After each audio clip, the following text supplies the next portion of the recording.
नमस्कार, एक बार फिर से आप सभी का स्वागत है। 2016 हिंदी साहित्य नेट 2016 का पीवाईक्यू हम लोग कर रहे हैं। 100 क्वेश्चनों की सीरीज का तीसरा पार्ट है। आइए देखते हैं इसमें 25 क्वेश्चन। चैनल को सब्सक्राइब जरूर कीजिए, लाइक और शेयर भी। देखिए चलते हैं, करते हैं। इससे पहले के भी आप जाके देख सकते हैं, और नहीं भी देखे हैं तो भी ऐसा चीज़ नहीं है कि वह नहीं देखे हैं तो यह नहीं समझ में आएगा, ऐसी बात नहीं है। कहीं से भी देखेंगे, किसी भी पार्ट से देखेंगे, समझ में आएगा। 11 से मतलब क्वेश्चन के नंबर पे मत जाइए, वहीं हम लोग 25 क्वेश्चन, लगभग 25 क्वेश्चन, कभी आपका एकाध कम या अधिक हो गया तो कोई बात नहीं, तो वहीं 25 क्वेश्चन के आसपास हम लोग करते हैं, इसीलिए 25 चौके 100। 4 पार्टों में लगभग आपका 100 क्वेश्चन कंप्लीट हो जाता है। देखते हैं यहाँ पे आज 25 क्वेश्चन, इसके क्रम पे मत जाइएगा, बस क्वेश्चन पे ध्यान देने वाली बात है। धर्म का प्रवाह कर्म, ज्ञान और भक्ति, इन 3 धाराओं में चलता है। इन तीनों के सामंजस्य से धर्म अपनी पूर्ण सजीव दशा में रहता है।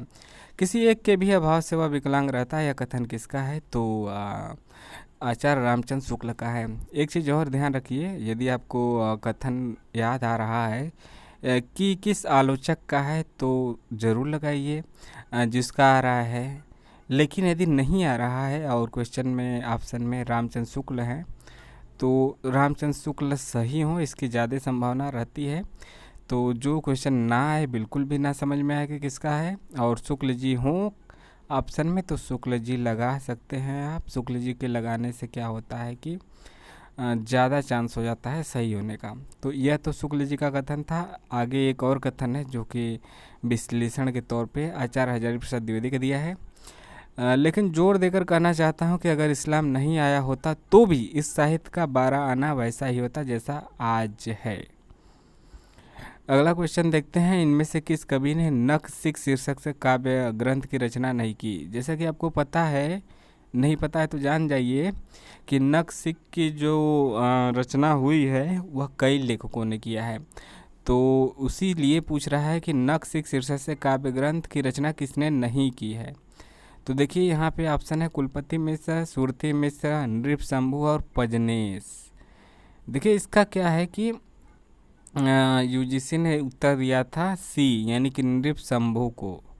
लेकिन बात को समझिए कि पजनेश ने भी नख सिख का वर्णन किया है, नृप शंभु ने भी किया है, इसके अलावा कुलपति मिश्र ने भी किया है, और कौन बचे? सुरती मिश्र। सुरती मिश्र ने भी किया है। तो दिए गए ऑप्शन में तो सभी ने किया है, ऐसा कोई ऑप्शन ही नहीं दिया है कि जो नहीं किया हो। हालांकि जो नहीं माना गया है इसमें उसके अलावा भी सब सही है, उसके बावजूद भी यदि थोड़ा सा जो गलत दिखे वो कौन है, तो नृप शंभु माना था, तो इसी को मान के चलते हैं। लेकिन याद रखिए कि चारों लोगों ने लिखा है रचना। इनके रचनाओं को भी देख लेते हैं। कुलपति मिश्र के काव्य ग्रंथ हैं रस रहस्य 1670, द्रोव पर्व 1680, युग तरंगड़ी 1686, नख सिख भी है और संग्राम सार भी है। सुरती मिश्र का अलंकार माला, रस रत्नमाला, रस सरस, रस ग्राहक चंद्रिका, नख सिख यहाँ पे भी है, यहाँ पे भी है, काव्य सिद्धांत, रस रत्नाकर, भक्त विनोद और श्रृंगार सागर। नृप शंभु नाथ सिंह सोलंकी के काव्य ग्रंथ कौन कौन है? नायिका भेद है, नख सिख है और सात शतक है। पजनेश का पजनेश प्रकाश, नख सिख और मधुर प्रिया है। अगला क्वेश्चन 13वां है, अंग दर्पण किस कवि की रचना है? तो सही जवाब है रसलीन। यहाँ पे ऑप्शन नंबर 1 रसलीन है ना, रसलीन। अंग दर्पण किस कवि की रचना है? तो रसलीन की है। अंग दर्पण कब की है? 1737 की है, तथा रस प्रबोध 1741। रसलीन की काव्य कृतियाँ हैं श्रृंगार भूषण, नवरस तरंग 1817 का है। नाना राव प्रकाश आदि बेनी प्रवीण की काव्य पंक्तियाँ हैं। जुगल विलास, रस शिरोमणि, अलंकार दर्पण और रस निवास आदि क्या है? राम सिंह की काव्य कृतियाँ हैं। बाकी अलग शतक और तिलक शतक आदि मुबारक यानी सैयद मुबारक अली बिलग्रामी के काव्य ग्रंथ हैं। क्वेश्चन 14 है, चिरजीवो जोरी जुरे क्यों न सने है गंभीर, को घटिए विष भानुजा वे हलदर के वीर। विष भानुजा और हलदर में कौन सा अलंकार प्रयुक्त हुआ है। इसका अर्थ भी पूछ सकता है, कुछ भी करके दे सकता है। तो इसका जो सही जवाब है कि हलधर और विषभानुजा में श्लेष अलंकार है। Option number C. श्लेष अलंकार का मतलब क्या होता है कि एक ही शब्द के अलग अलग स्थानों पे अलग अलग अर्थ निकलेंगे। जैसे चिरजीवो, जोरी जुरे, क्यों न सनह गंभीर, को घटिए वृषभानुजा, वे हलधर के वीर। अगला है प्रतीप अलंकार। मतलब अलंकार कहाँ से आ गया? 15वां क्वेश्चन ना ना ना ना ना ना ना ना मतलब यहाँ पे वो दे दिया है इसी विश्लेषण में। आप यहाँ पे देख सकते हैं प्रतीप अलंकार क्या है, उसका एग्जाम्पल। यमक अलंकार क्या है, उसका परिभाषा। अनुप्रास, यमक, प्रतीप, यही सब 4-5 अलंकारों को भी याद रखिएगा। क्वेश्चन 15 है पानी पपार घन आनंद उकती ओछी जतन जुगति जोन को कौन पैन नपती है। उक्त कथन काव्यांश में कवि क्या कहना चाहता है? देखिए थोड़ा सा डीप क्वेश्चन हुआ। कवि क्या कहना चाहता है? नायिका के सौंदर्य की तुलना में मेरी उक्ति निकृष्ट है। नायिका के सौंदर्य की तुलना में मेरी उक्ति का है निकृष्ट है, यही ऑप्शन सही है।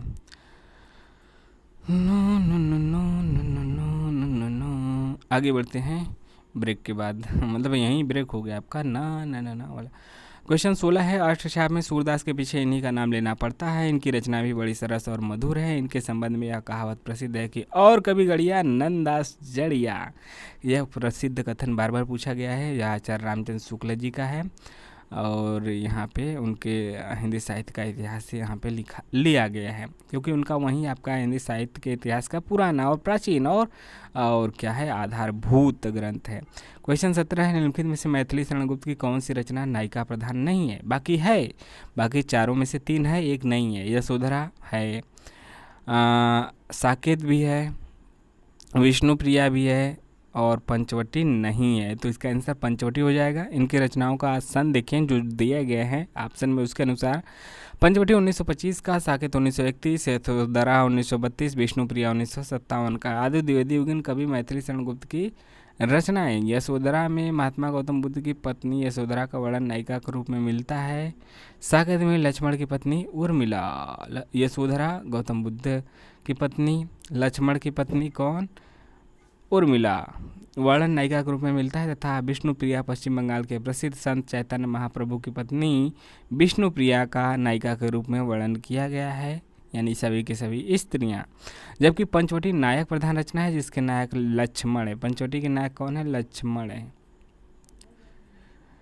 अगला क्वेश्चन 18 है छोड़ द्रुमों की मृदु छाया, तोड़ प्रकृति से भी माया, बाले तेरे बाल जाल में कैसे उलझा दूं लोचन। इन काव्य पंक्तियों के रचयिता कौन है? ऑप्शन राम नरेश त्रिपाठी, जयशंकर प्रसाद, सुमित्रानंदन पंत या फिर सुकांत त्रिपाठी, सूर्यकांत त्रिपाठी, निराला बाब। ठीक, तो इसका जो सही जवाब है ऑप्शन नंबर सी है, सुमित्रानंदन पंत। बाकी यहाँ पे दे दिया गया है अलग अलग लेखकों का अलग अलग तरीके से देख सकते हैं। अलग यहाँ पे आप रोक के, छोड़ द्रुमों वाली तो पंत का है। गंध विहीन फूल जैसे यह आपका राम नरेश त्रिपाठी का है। नारी तुम केवल श्रद्धा हो, यह जयशंकर प्रसाद का श्रद्धा सर्ग से। आगे देखते हैं इसी प्रकार से, मतलब देख लीजिएगा मोटी मोटा।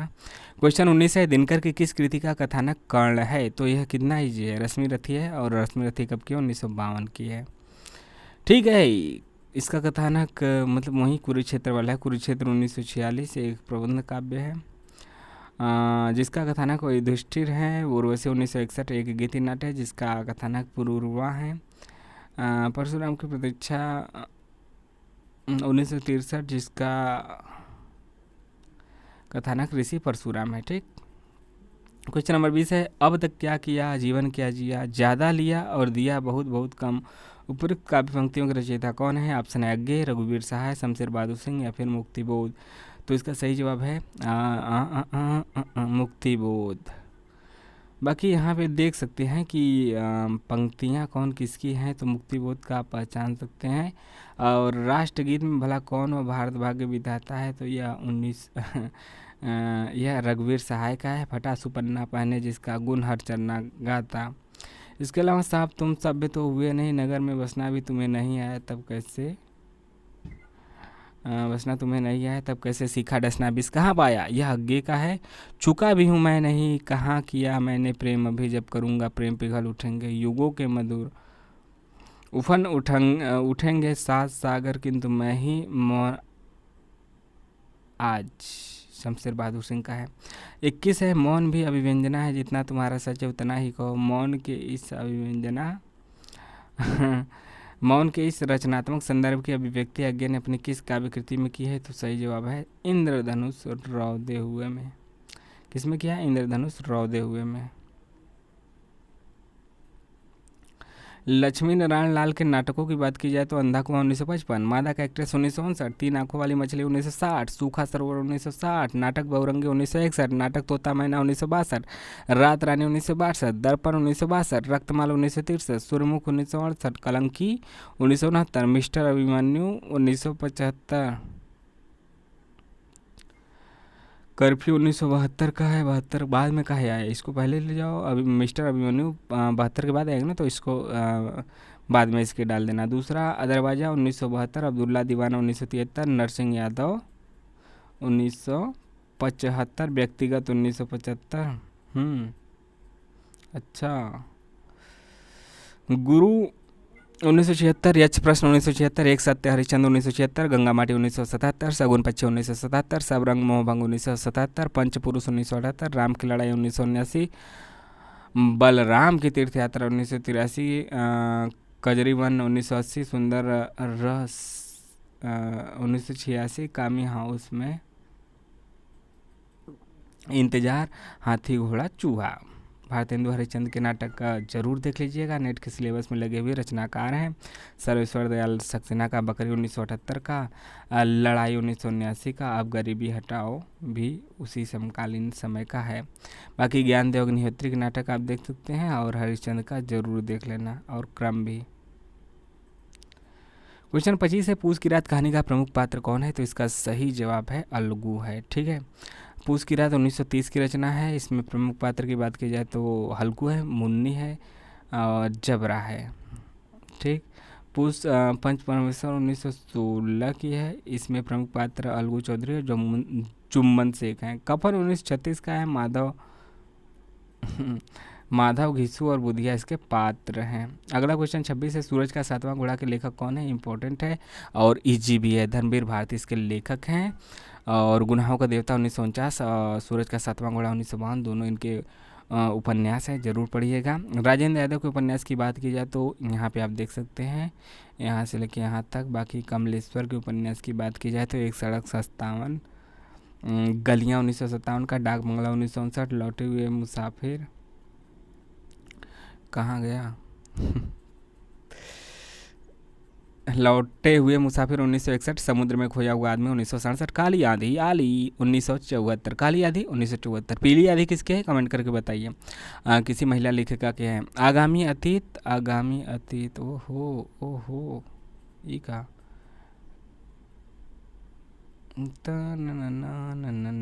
30 कैसे पहुँच गल बे। 29 यहाँ पे है। अच्छा ओहो,